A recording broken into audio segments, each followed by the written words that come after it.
It might be a familiar progression, transpiring on many worlds. A planet newly formed placidly revolves around its star. Life slowly forms. A kaleidoscopic procession of creatures evolves.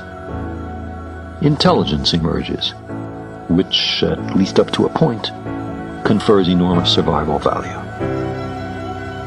And then, technology is invented.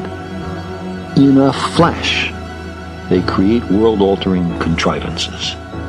Some planetary civilizations see their way through, place limits on what may and what must not be done, and safely pass through the time of perils.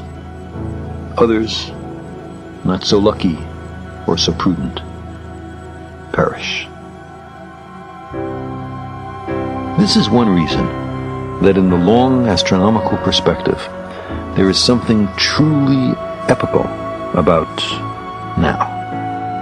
This is the first moment in the history of our planet when any species, by its own voluntary actions, has become a danger to itself, as well as to vast numbers of others.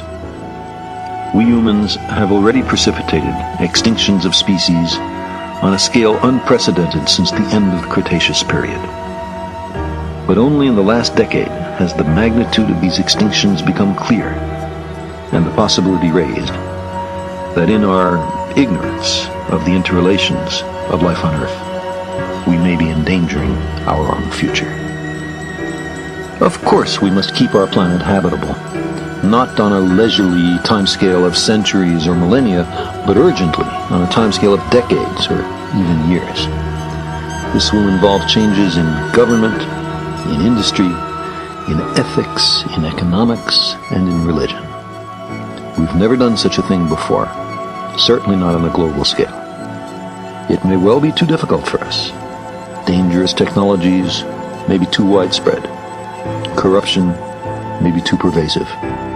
There may be too many quarreling ethnic groups, nation-states, and ideologies for the right kind of global change to be instituted. However, we humans also have a history of making long-lasting social change that nearly everyone thought was impossible. We have often, despite our diversity, despite endemic hatreds, pulled together to face a common enemy. Our leverage on the future is high just now. We seem these days much more willing to recognize the perils before us than we were even a decade ago. The newly recognized dangers threaten all of us equally. No one can say how it will turn out down here. But this is also, we may note, the first time that a species has become able to journey to the planets and the stars. Sailors on a becalmed sea, we sense the stirring of a breeze.